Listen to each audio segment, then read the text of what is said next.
मित्रों, the truth of the share market channel में आपका स्वागत है। मैं भावनेश अग्रवाल, नमस्कार। कल हमने चर्चा की थी 22 मिनट की, आप लोगों ने देखा भी है उसको। और आज हम चर्चा करेंगे देश के इंफ्रास्ट्रक्चर सेक्टर के ऊपर। This is a very important infrastructure sector. और प्रेजेंट सीनेरियो में ख़ास तौर से जो एनडीए सरकार रही है पिछले 10 सालों में, इसमें तो इस सेक्टर में ज़्यादा चर्चा थी। पहले भी थी चर्चा, अटल जी के टाइम की भी थी, लेकिन खैर उससे पहले शेयर बाज़ार पे चर्चा कर लेते हैं। रात को यूएस के मार्केट बहुत गर्म थे, दे वर वेरी हॉट, लेकिन कोई पॉइंट्स ज़्यादा तेज़ नहीं हुआ, ठीक ठाक रहा। लेकिन डॉ जोन्स तो लाइफ टाइम हाई को क्रॉस कर गया। ऐसी सूरत में बाज़ार में कोई सुस्ती नहीं है, बाज़ार बहुत स्ट्रॉन्ग पोजीशन में है। Market, American market is very strong, इसलिए नथिंग टू वरी। और ख़ास तौर से टेक्नोलॉजी सेक्टर तो बहुत ज़्यादा स्ट्रॉन्ग है, इसलिए हमें कोई घबराने की ज़रूरत नहीं है। जो इंडियन शेयर मार्केट है वो भी बहुत मजबूत है। कुछ जो ऑपरेटर्स हैं वो डगमगाएंगे, देखो उनका प्रॉफिट, उनकी कमाई इसी में नीचा करेंगे, ऊंचा करेंगे, सौदों को काटेंगे, पटकेंगे, स्टॉप लॉस को ट्रिगर करवाएंगे, ये सारी बातें, तो कोई घबराने की ज़रूरत नहीं। Be firm on your footings. अब हम आते हैं मूल टॉपिक पे। उससे पहले मेरा थोड़ा सा मैं एक परिचय दे देता हूँ आप लोगों को। मेरा ब्रीफ परिचय तो मैं दे चुका हूँ पहले कि मैं बीकॉम LLB हूँ। सन 73 में मैंने बीकॉम किया, 76 में लॉ ग्रेजुएशन किया। उसके बाद में मैं राजस्थान सरकार के अंदर अकाउंटेंट के पद से शुरू किया मैंने करियर, और नौकरी में सर्विस में करता रहा गवर्नमेंट में। मैं क्लास 1 ऑफिसर से राजस्थान अकाउंट सर्विसेज के कार्टर से रिटायर हुआ हूँ, एक सीनियर अकाउंट ऑफिसर से रिटायर हुआ। और उसके बाद उसी दौरान सन 82 में मैंने शेयर बाज़ार का काम शुरू किया था, इन्वेस्टमेंट का, और उससे आज तक मैं लगातार कर रहा हूँ। मुझे बहुत कुछ दिया है शेयर बाज़ार ने। आई एम प्रॉस्परस, सब कुछ है। और अभी कुछ सवाल भी उठते हैं। किसी ने कहा साहब सुपारी मुँह से निकालो, फिर बात क्या करो। अरे भाई, सुपारी मैंने खाई नहीं कभी, सुपारी पान गुटखा कभी नहीं खाता हूँ। मैं चाय भी नहीं पीता हूँ, मैं कॉफ़ी पीता हूँ दिन में 2-3 बस 24 घंटे में। और मेरी दिनचर्या ये है, मैं दिन में 24 घंटे में 18 घंटे काम करता हूँ। सुबह 4 बजे उठता हूँ तैयार होकर के थोड़ी देर में, और मैं जवाहर सर्किल 5-5:15 बजे पहुंच जाता हूं जयपुर में। एंड देयर आफ्टर मैं 75 मिनट तक लगातार वॉकिंग करता हूं ट्रैक पर। बहुत बड़ा गार्डन है। उसके बाद योगा प्राणायाम करता हूं, और वॉकिंग करते समय मैं माला भी जप लेता हूं ताकि मेरी पूजा भी हो जाती है उस समय। और फिर घर लौट करके, और फिर मैं नहाता धोता हूँ, तैयार होता हूँ नित्यक्रम से, शेविंग वगैरह करके, और फिर पूजा करता हूँ 15 मिनट के लिए। भगवान की आराधना है, धूप बत्ती है। And thereafter sit on the share market table chair. दिन भर शेयर बाज़ार देखना, ये करना, इधर उधर की पढ़ना, लिखना, देखना, बाढ़ना, यही काम है। और उसमें बहुत गहन अध्ययन करते हैं। किसी एक शेयर को पढ़ने लिखने में घंटों लग जाते हैं, कई दिन लग जाते हैं, क्योंकि उसके हर एस्पेक्ट को चेक करना पड़ता है। आपने खाली EPS देख ली, या सेल देख ली, या प्रॉफिट देख लिया, दैट इज़ नॉट सफिशिएंट। और फिर मैं शाम को 3:30 बजे बाद में चाय वाय पीता हूँ, कॉफ़ी पीता हूँ मैं, और पी के फिर थोड़ी देर वॉकिंग करता हूँ। लेकिन उस दौरान भी मैं सोचता हूँ, मोबाइल हाथ में रहता है, कोई ज़रूरी चीज़ें देखता भी रहता हूँ। आधी घंटे की वॉकिंग करता हूँ। फिर मैं मेरी पढ़ाई लिखाई चालू करता हूँ। कंपनियों के रिजल्ट आते हैं, उन रिजल्ट्स को चेक करता हूँ, थोरोली स्टडी, किसी की डिटेल स्टडी करनी है डिटेल स्टडी करता हूँ। और ये काम न्यूज़ सुनने के साथ साथ चलता रहता है रात तक। 11 बजे मैं सोता हूँ, 4 बजे मैं उठ जाता हूँ, और कई बार तो 11:30-12 बजे सोता हूँ। रात को 1:30-2 बजे एक बार और उठता हूँ 10 मिनट के लिए। मैं अमेरिकन मार्केट को चेक करता हूँ, मेरी क्यूरियोसिटी है। उसके अंदर इवन यहाँ तक पोजीशन है कि आप देखिए नींद में आंखें रहती हैं, लेकिन उसके बावजूद भी हम अमेरिकन मार्केट की जो न्यूज़ होती है ना, मैं उसको पढ़ लेता हूँ, रात को पढ़ लेता हूँ। तो I am so alert, I am so discipline. कहीं 11 बजे जाना है, 11 बजे जब पहुंचना है वहाँ, मतलब ये समझिए 11:05। वो ट्रैफिक कंडीशंस के कारण 10-5 मिनट कुछ ज़्यादा लगते हैं, बात अलग है। बाकी ऐसा कुछ नहीं, सुपारी उपारी कोई कुछ नहीं है, nothing. I am so discipline. और उसी का परिणाम है कि आज 72 साल की एज में भी मेरी जो एक्सप्रेशन पावर है, मेमोरी है, मेरी वर्किंग प्रैक्टिस है, that is fine, I am satisfied with that. अब आते हैं मूल हमारे चैप्टर पर, और चैप्टर पे ये आते हैं कि इंफ्रास्ट्रक्चर शेयर्स या सेक्टर, दो एक ही बात है। सन 1983 के अंदर हिंदुस्तान कंस्ट्रक्शन का IPO आया था, और वो कंपनी हेल्दी नज़र आ रही थी उस समय। हमने उसको ख़रीदा, अप्लाई भी किया था, ख़त्म हो गया, बैठ गया था, उसमें कोई दम नहीं थी। जबकि कलकत्ता मेट्रो का भी काम कर रहे थे, अंडरग्राउंड रेलवे का काम कर रहे थे, और कई काम थे। खैर बरसों गुजर गए, डिकेड्स गुजर गए। उसके बाद क्या हुआ, अटल बिहारी वाजपेयी गवर्नमेंट आई, जिसने इंफ्रास्ट्रक्चर सेक्टर पे सबसे ज़्यादा जोर दिया। सड़कों का निर्माण, पावर हाउसेज का निर्माण, ब्रिजेज, कैनाल्स, डैम्स, इन पे सब पे बहुत ज़्यादा ध्यान दिया गया। Water supply, drinking water, irrigation, power transmission, तो ये सब कंपनियां पनप गई उससे, और इतनी पनपी कि IVR सेल का share, two paid up share 450-500 रुपये, हिंदुस्तान कंस्ट्रक्शन सब 500 रुपये, नागार्जुन कंस्ट्रक्शन 500 रुपये टू पेड, गमन इंडिया 800 रुपये। इतनी भारी तेजी थी इन शेयरों में कि इन्होंने तूफान मचा दिया, ये मार्केट लीडर बन बैठे थे उसमें। और लार्सन ट्यूबर 4800 तक गया था सन 7 के अंदर। फ्यूज उड़ने से पहले, डाउन आने से पहले, मार्केट क्रैश होने से पहले 4800 रुपये तक गया था। रिलायंस इंफ्रास्ट्रक्चर कहीं का कहीं आसमान छूने लगा था, शायद 3000 रुपये गए थे। फिर मार्केट क्रैश हुआ, उसके बाद में थोड़ा बहुत उठे ये शेयर, एकदम बिल्कुल नहीं मरते हैं, थोड़ा बहुत उठे, 400-450 भी आ गए थे, वापस उस रेटों के आसपास आ गए थे। लोगों को भरोसा हुआ कब चलेंगे, मनमोहन सिंह जी की सरकार है, चली, लेकिन कुछ नहीं चला। वो तो लोग धोखे में आ गए, बैठते ही चले गए, धीरे धीरे धीरे धीरे धीरे, जैसे टीबी का पेशेंट या मरता है सिसक सिसक के, उस तरह से मरते चले गए। और हालत ये हो गई कि बहुत सी कंपनियां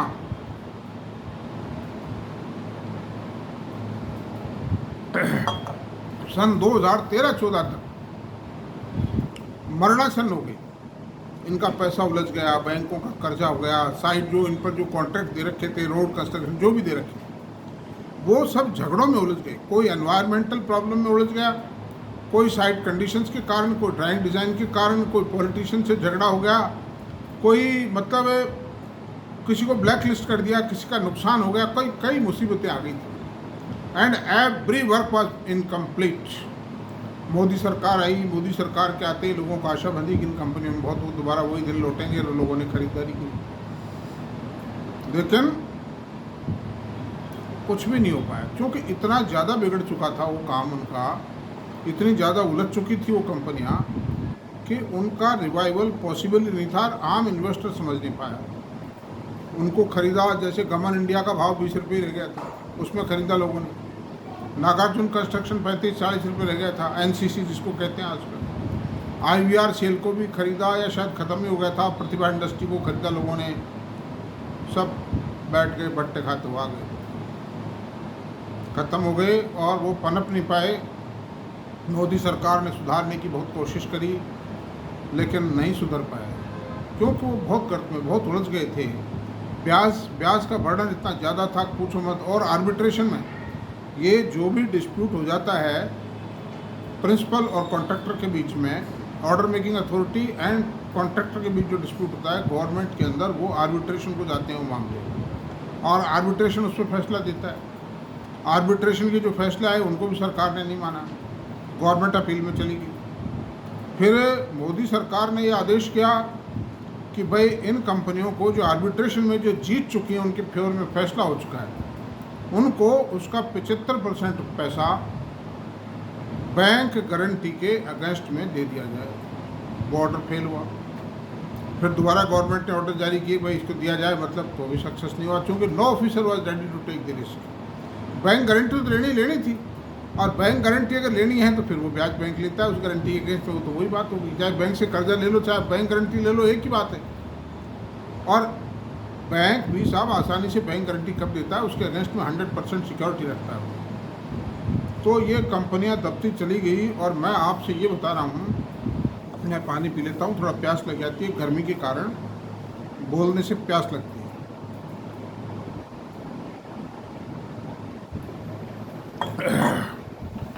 देखिए कौन कौन सी कंपनियां थी।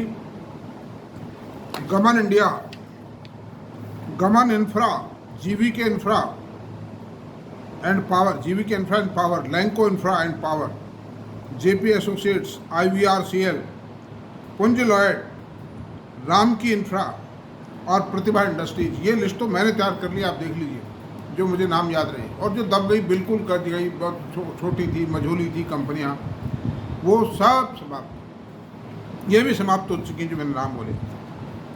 और आप देखिए कि जेपी एसोसिएट बहुत बड़ी कंपनी थी, बहुत अच्छे एंटरप्रेन्योर थे।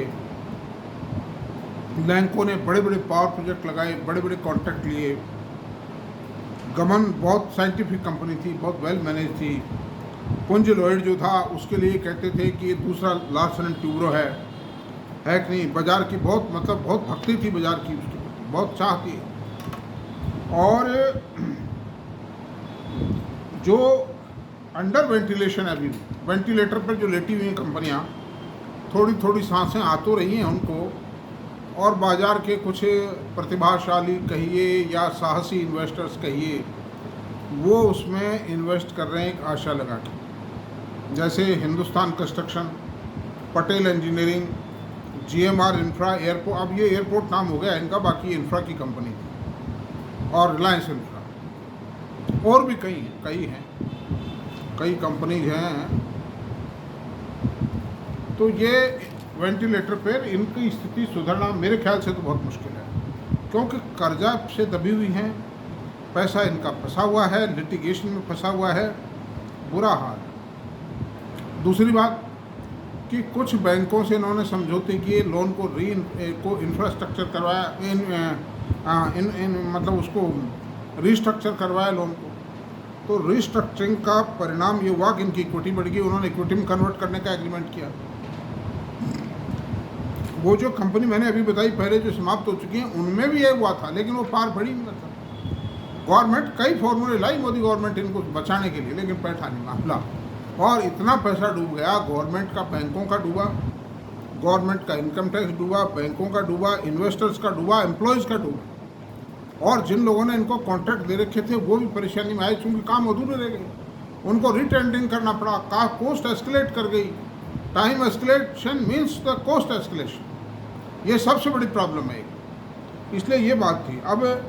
अब आते हैं, देखिए लार्सन एंड ट्यूब्रो एक कंपनी ऐसी है जो बहुत शक्तिशाली कंपनी है, दुनिया की मानी हुई कंपनी है। इसके पास में दुनिया भर का डाटा बैंक है, दुनिया भर का साइंटिफिक मैनेजमेंट, इस वजह से ये सर्वाइव कर गई कंपनी। और इसके पास में, अच्छा एक, हाँ, सिंप्लेक्स इंफ्रा जो था वो ख़त्म हुआ, बहुत स्ट्रॉन्ग कंपनी थी सिंप्लेक्स इंफ्रा, मुंद्राज की थी, बीकानेर के मुंद्राज थे, बहुत स्ट्रॉन्ग कंपनी थी, वो ख़त्म हो गई। ऐसी सूरत में अब इंफ्रा में एक लार्सन ट्यूब्रो कंपनी है जो आज भी जिंदी रहेगी, मैं जहाँ तक समझता हूँ। That is a very scientific management, और उनके पास डाटा बैंक है, दुनिया भर के मेजरमेंट्स हैं, दुनिया भर के एक्सपर्ट्स हैं, पूरे वर्ल्ड में इनके पास काम मिलते हैं इनको, ख़ास तौर से गल्फ़ में बहुत ज़्यादा काम है।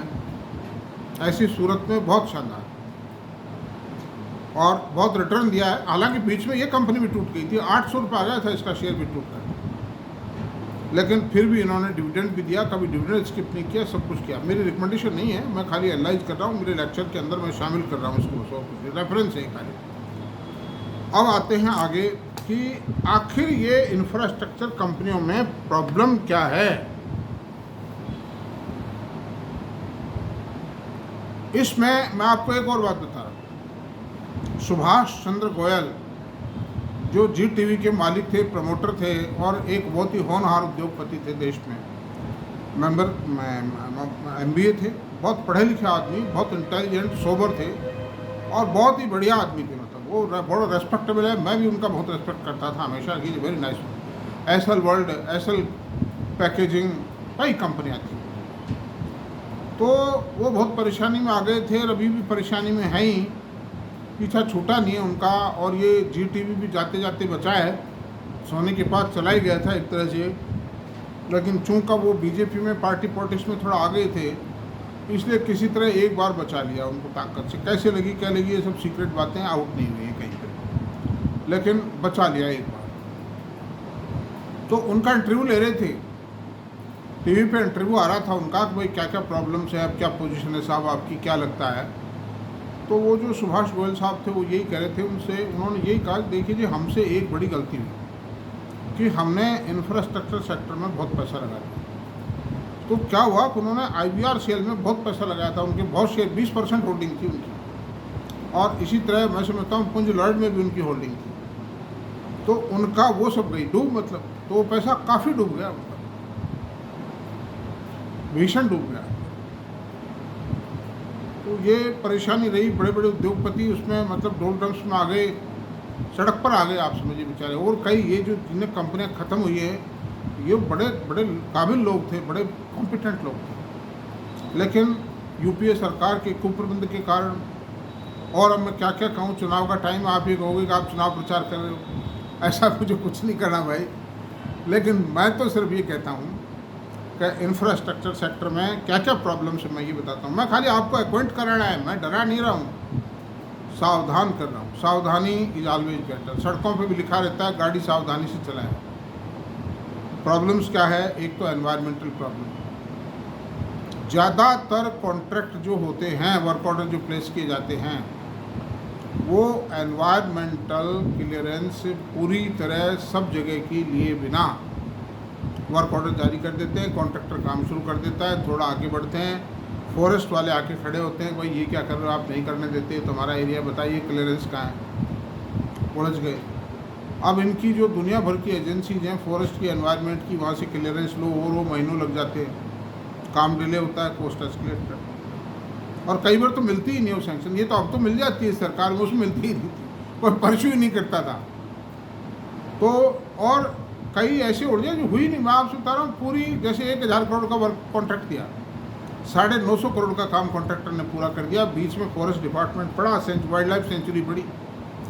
अब एक 200 मीटर का पाइपलाइन का टुकड़ा जोड़ना है उनको, या कोई कैनाल बनानी है 200 मीटर की और बची है बीच का टुकड़ा, उसके लिए एनवायरमेंटल कोई देता है नहीं, वो कैनाल पूरी होती नहीं है। एक सरकार का पैसा बर्बाद हुआ, कॉन्ट्रैक्टर फंसा, क्योंकि उसकी जो SD सिक्योरिटी वगैरह निकलेंगी, वो जब भी निकलेंगी, 10% सिक्योरिटी कटती है भाई, वो जब मिले, जब वो काम पूरा हो, कंप्लीशन सर्टिफिकेट पे गारंटी पीरियड पूरा हो। अनदर थिंग, ड्राइंग डिज़ाइन में चक्कर पड़ जाता है, साइट कंडीशंस के हिसाब से कोई ड्राइंग डिज़ाइन में चेंजेस होते ही होते हैं, तो छोटे मोटे चेंजेस तो एडजस्ट हो जाते हैं, लेकिन कहीं कई बार बड़ा मतलब चेंज करना पड़ा। जैसे आप देखिए, मान लो कोई डैम की फाउंडेशन खोदी है, तो कायदा ये है कि जो हार्ड स्टेटा आएगा, जो रॉकी स्टेटा आएगा ना, वहाँ जा कर के उस डैम की मतलब पहाड़, वो दीवार बनाना शुरू करेंगे, डैम की पहाड़ जो है। अब रॉकी स्टेट आता नहीं, बताइए अब क्या करें। वो आया 100 फीट नीचे जा कर के, और 100 फीट नीचे खोदना कोई आसान काम नहीं, क्योंकि उसमें पानी निकल जाता है। अब उसमें इतना पैसा चाहिए, इतना वो चाहिए, वो सैंक्शन देते नहीं है, सरकार के अंदर फाइलें रुलती रहती है। तो इस वजह से काम डिले हो गया, वो ठेकेदार को लाइबिलिटी ठहरे थे, ठेकेदार कहता है आपकी गलती थी, गवर्नमेंट कहती है हमारे ठेकेदारी गलती, फंस गया झगड़े में, जो खर्चे बर्चे किए सब मिट्टी में। और ये जो वर्क ऑर्डर मिलते हैं सरकार से, ये भी कोई आसानी से नहीं मिलते हैं, इसमें बड़ी भारी मतलब जो राजनीतिक चंदे देने पड़ते हैं, और क्या क्या करना पड़ता है, ये आपको बता, आप सोच लीजिए खुद ही, मैं नहीं कहूँगा पब्लिक प्लेटफॉर्म पर। Design change, drawing design change आ गया, लीकेज, साइट पर एक कंपनी का 10 साइट पे काम चल रहा है, 3 साइट फॉरेन में है, एक केरल में है, एक कश्मीर में है, एक मणिपुर, त्रिपुरा या ये जो नागालैंड या इनमें है, एक आसाम में है, एक उड़ीसा में। अब आप बताइए, जो कंपनी के बोर्ड ऑफ डायरेक्टर्स हैं या जो बहुत ही टॉप रैंकिंग ऑफिसर्स हैं, वो रोज़ तो खड़े रह नहीं सकते। उन्होंने किसी ना किसी 3rd 4th रैंक के आदमी को ये जिम्मेदारी सौंप रखी है। अब वो वहाँ से माल पार कर रहा है, या माल आ ही नहीं रहा, उसके बिल सौंपे जा रहा है कंपनी को, 10-15% की चोरी तो कर ही सकता है मटेरियल। तो बताइए क्या हो सकता है? बड़ा मुश्किल है उसकी अकाउंटेबिलिटी, उसको चेक करना, कैसे चेक हो। सीमेंट के मान लीजिए 10,000 कट्टे आए, 1500 कट्टे पार कर दिए किसान, बताइए क्या करो। या तो क्वालिटी इन्फीरियर होगी जिसमें गवर्नमेंट कभी भी पकड़ लेगी उसको, कोई चेक हो गया, कोई इंस्पेक्शन हो गया, कोई डैमेज हो गया, गारंटी पीरियड में डैमेज हो गया तो मारा जाएगा। अनदर थिंग, तो ये लीकेज की एक बहुत बड़ी समस्या है। और ये सिविल कंस्ट्रक्शन का काम ऐसा है, इसमें लीकेजेज होते ही होते हैं। ये कई तरह के एडजस्टमेंट, जोड़ जुगाड़, गठजोड़ है। अब उनको यहाँ इस तरह नहीं कहा जा सकता है। मतलब आप खुद समझ आइए, PWD, PHD, इरिगेशन, इन डिपार्टमेंटों में क्या होता है, नगर निगम, JDA क्या होता है। सरकार की पॉलिटिक्स बहुत ज़बरदस्त है। अब आप देखिए, इन बिटवीन किसी मिनिस्टर ने उसको कहा कॉन्ट्रैक्टर को, भाई ये 10 करोड़ का खर्चा, ये करो या पार्टी फंड में दो। अब वो पहले दे चुका, अब उसमें इतनी गुंजाइश ही नहीं है। उसने कंपटीशन में मान लो टेंडर लिया है 10 करोड़ रुपए, वो कहता है साहब मैं ठहरा, थोड़ा काम, वो इतने में नाराज हो गया मिनिस्टर, वो कहता है पेमेंट रोक दो भाई इसका। अब अफसर तो रुकेंगे बेचारे, कहना मानेगा, हाँ हो गई चटनी उसकी, प्याज मर जाएगा वो। अच्छा सर, कंपटीशन में, पहले तो कंपटीशन में नहीं था। ये जो यूपीए गवर्नमेंट वगैरह, इसमें तो पोलिंग होती थी। ये कमलनाथ वगैरह जब रोड मिनिस्टर थे, सरपंच में जब पोलिंग हुई है, बहुत ज़बरदस्त पोलिंग हुई थी, वो उसके बावजूद भी वो तकलीफ पाए। क्यों? अब फिर रोक दिया। वही झगड़े, एनवायरनमेंट का झगड़ा, ड्राइंग डिज़ाइन का झगड़ा, और कई झगड़े हैं। आप मान लीजिए कोई कंस्ट्रक्शन चल रहा है, कोई ब्रिज बन रहा है, कोई कैनाल बन रही है, कोई डैम बन रहा है। अब बनते समय वो डैमेज हो गया, गारंटी पीरियड में डैमेज हो गया, और ठेकेदार मर गया, वो पैसा बट्टे खाते। ब्लैक लिस्ट होगा, मुकदमे चलेंगे, अरेस्ट होंगे, और जाने क्या क्या होगा पता नहीं। बड़ी भारी पॉलिटिक्स होगी। ब्लैक लिस्ट कर देंगे उसको, पोस्ट एस्केलेट हो जाती है। अब मान लीजिए डिले के कारण, या ड्राइंग डिजाइन चेंज के कारण, या और किसी भी कारण से कोस्ट एस्केलेट कर गई, बढ़ गई, लागत बढ़ गई। अब बैंक से उसने जो फाइनेंशियल टाइप किया था, बैंक कहता है कि हम तो इतना ही पैसा देंगे आपको लोन में, वो झगड़ा पड़ गया, बैंक दे भी नहीं। अच्छा, बड़ी कोस्ट सरकार भी नहीं देगी, बताओ क्या। सरकार में सैंक्शन में जाएगा, वो जाएगा, कोस्ट एस्केलेशन में दुनिया भर के झगड़े पड़ेंगे। लेट पेमेंट, अब मान लो पेमेंट में देरी होगी, 6 महीने तक बजट नहीं आया, लेटर ऑफ क्रेडिट नहीं आया उसका डिपार्टमेंट के पास, या वो जो भी एग्जीक्यूटिव एजेंसी है, क्रेडिट नहीं है। अब 4-6 महीने में कितना ब्याज हो गया उस पैसे का, बैंक चटनी हो जाए नहीं उसकी। दूसरी बात है कि गारंटी पीरियड है, या मेंटेनेंस उसका खुद का है। आजकल मेंटेनेंस के पीरियड देर लगे हुए, 5 साल तक मेंटेन करना, या और है उसमें आप कॉन्ट्रैक्ट में उसकी वैल्यू शामिल कर लीजिए, चार्ज शामिल कर लो पड़ता, उस दौरान उसको मेंटेन करना। कोई मेजर डैमेज हो गया उसको रिपेयर करना, तो ये बड़ा मुश्किल काम है। टीडे सेवरल प्रॉब्लम्स हैं, इसलिए इस प्रॉब्लमेटिक जंजाल से मैं जहाँ तक समझता हूँ, मैंने ये जो आपको ये बातें बताई हैं, और जितने भी मतलब कॉन्ट्रैक्टर कंपनी हैं, सब डूबी। अंतिम परिणाम समाप्ति है उस कंपनी का, Larsen and Toubro is an exception, क्योंकि ये नहीं डूब सकता, ये बहुत मजबूत है सब तरह। और फिर ये अकेला मतलब खाली कंस्ट्रक्शन पर डिपेंडेंट नहीं है, मतलब ये शिप बिल्डिंग का काम है, इसका डिफेंस का काम है, IT का काम है, फाइनेंस का काम है, several type of job they are having, इसलिए दुनिया भर के काम है, इसमें कुछ कोई दिक्कत वाली बात नहीं है। इसलिए मैं कुल मिला के यही कहूँगा कि आपको इंफ्रास्ट्रक्चर के शेयरों से दूर रहना चाहिए। ये गवर्नमेंट के जो शेयर हैं, रेलवे के, जैसे रेल विकास निगम है, इरकोन है, मैं भी पहले इस बारे में बता चुका हूँ, और बहुत सी बातें हैं। अब सारी बातों को मैं कितना कहूँ, कितना बोलूँ, दूरी बनानी चाहिए। मैं एक ही बात कहूँगा कि आप अपना पैसा क्वेश्चन मार्क में क्यों रखते हो। मतलब आप बिल्कुल क्लीन चिट कंपनी में रखिए, जिनमें ना तो कोई लीकेज हो सकता है, ना कोई मैनिपुलेशन की संभावनाएं कम है। IT sector the best one, pharma is up the next, वो भी ठीक ठाक है, आगे पीछे पैसा दे ही जाता है। FMCG सेक्टर भी ठीक ठाक है, पैसे दे जाता है। 3rd नंबर पे बैंकिंग है, अच्छे कॉरपोरेट बैंक्स बहुत पैसा दे जाते हैं। तो इस झगड़े में मैंने ये सब बातें आपको इसीलिए कही हैं कि पैसा डूबने के चांसेस बहुत ज़्यादा हैं। इसके अब वो इरकॉन थोड़ा सा ठीक ठाक शेयर है उसमें, बाकी शेयरों पर तो प्रश्न चिन्ह है। अच्छा, गवर्नमेंट की company NBC national building construction corporation, ये भी उस समय 300 साढ़े 300 रुपये बिका था सन 2007 में। ये अभी तक नहीं आ पाया, इसको खींच के एक दिन 190 रुपये ले गए, वापस 125-30 रुपये आ गए। चल ही नहीं सकता, दुनिया भर के टंटे झगड़े बहुत, जबकि वर्क ऑर्डर खूब है, उसके बाद 80-90 हज़ार रुपये को वर्क ऑर्डर है। अब लेकिन करो क्या, बताओ आप। तो ऐसी जगह मत रखिए। एक तो जो फर्स्ट क्लास हाई टेक्नोलॉजी कंपनियां हैं मैन्युफैक्चरिंग की, उनमें रखिए, मतलब बैंकिंग सेक्टर है, कॉर्पोरेट बैंकिंग मतलब एफएमसीजी, आईटी, टेक्नोलॉजी, फार्मा और सर्विस सेक्टर में भी आजकल बहुत कंपनी आ रही है, उनमें लगाइए। मतलब ये जो झगड़ेबाजी है। अच्छा, अब आज मुझे बताइए, आप भगवान ना करे मतलब कल को गवर्नमेंट ये नारे, नितिन गडकरी ने जो भी काम दिए, जो वर्क ऑर्डर दिए, सब कोई किसी कंपनी को तकलीफ नहीं पड़ने दिया, किसी के साथ अन्याय नहीं होने दिया है, काम टाइम पर काम पूरे करवाए, सारी क्लियरेंसेज गवर्नमेंट से जहाँ से भी जो चाहिए थी सब लेके दिए उन्होंने, उनके प्रयास।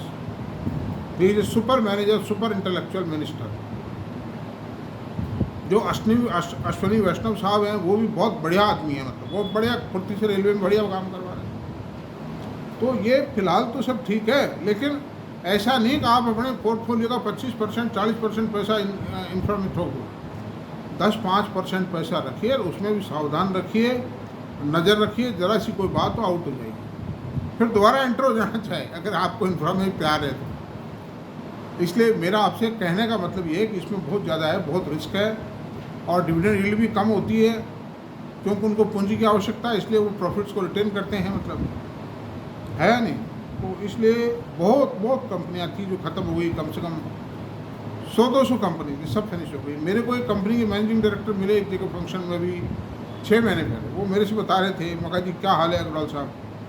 कहते जी हाल चुपचाप मेरे को बताया उन्होंने। कहते हालात ये है कि सन 2007 तक, सन 3 से 7 के बीच में इंफ्रास्ट्रक्चर कंपनियों का एक आदमी को चिट्ठी लेके आता था, कोई लेटर डिलीवर करना था, मान लो मिनिस्ट्री में, वो लेटर लेके आता था, 5 स्टार होटल में ठहरता था, फ्लाइट से आता था, और बस वो चिट्ठी देके चला जाता था घूम फिर करके आराम से। ये पोजीशन थी इंफ्रा कंपनियों की 4 से 7 के बीच में। लेकिन आज की ये कंपनी है, ये हालत है कि तनख्वाह नहीं देने को इंटरनल पोजीशन ये है, जबकि वो एक बहुत अच्छी कंपनी के मैनेजिंग डायरेक्टर थे, वो बहुत बड़ी कंपनी जिसका आईपीओ आया था। आज के 3 कोरोना काल में आईपीओ भी आया था, 22-23 रुपये तक गया था वो आईपीओ, वो मतलब उसका शेयर का रेट, वो 1200 रुपये आ गया। बताइए, कोरोना काल में जब काम बंद थे, वर्क ऑर्डर नहीं मिल पा रहे, जब तो 2200 बिका, और अभी वो 1100 रुपये। बताइए आप। तो ये व्हाट इज दिस। और बहुत सी कंपनी हैं जिनके कितने के नाम याद करो, कुछ करो, जो जाती हैं फट नीचे आ जाती हैं। आप देखिए नागर एनसीसी, जब जगन रेड्डी की सरकार आई आंध्र प्रदेश में, उन्होंने आते इसके जो भी आंध्र प्रदेश सरकार ने वर्क ऑर्डर दिए थे सब कैंसिल कर दिए उन्होंने, हटाया कुछ। क्या हाल हुआ उस समय, शेयर मिट्टी हो गया, एकदम से झटका आ गया। इसमें राकेश जुनवाल साहब का बड़ा भारी इन्वेस्टमेंट है। तो ये बड़ी भारी समस्या है, इसलिए इस सेक्टर को बहुत ही सावधानी से रखिए, जागते रहिए, लेकर सोइए मत, और बड़ा खतरनाक सेक्टर है ये। हाँ, इतना ज़रूर है कि ION एक्सचेंज और एक और है वो जो भी उसका शेयर भी 900 रुपये हो गया है, ये उसका नाम भी मैं बताता हूँ आपको। 2 कंपनियाँ ज़रूर हैं, वो water recycling, water refining, water desalination का काम करती हैं। ये काम LNT भी करता है। LNT काम बहुत तरह के काम करता है, वो काम करती हैं वो कंपनियां, तो उसमें उनको ज़रूर फ्लेयर अप हुआ है। उन दोनों ही कंपनियों में राकेश जुनवाला साहब का इन्वेस्टमेंट था।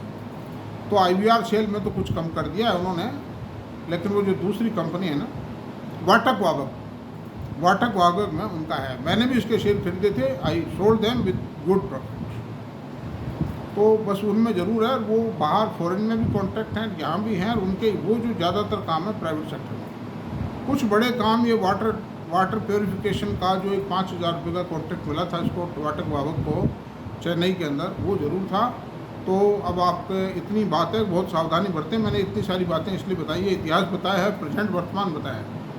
वर्तमान में ठीक ठाक है लेकिन पनप नहीं सकती। इस समय कंपटीशन से टेंडर मिलते हैं और कंपटीशन से जो टेंडर मिलेगा उसमें 10-12% से ज़्यादा मार्जिन नहीं है और वो सिक्योरिटी में खप जाता है। वो पैसा सिक्योरिटी मिलती है सालों बाद मिलती है, इसलिए लिक्विडिटी नहीं बढ़ती। इन पे ब्याज का बोझ हमेशा नंगी तलवार लटकती रहेगी हमेशा। तो बात समाप्त करते हैं और मेरा आपसे निवेदन है कि मेरा वीडियो अगर आपको पसंद आया तो प्लीज़ इसको सब्सक्राइब करें, लाइक करें, शेयर करें, कमेंट करें। Thank you. कल मिलते हैं।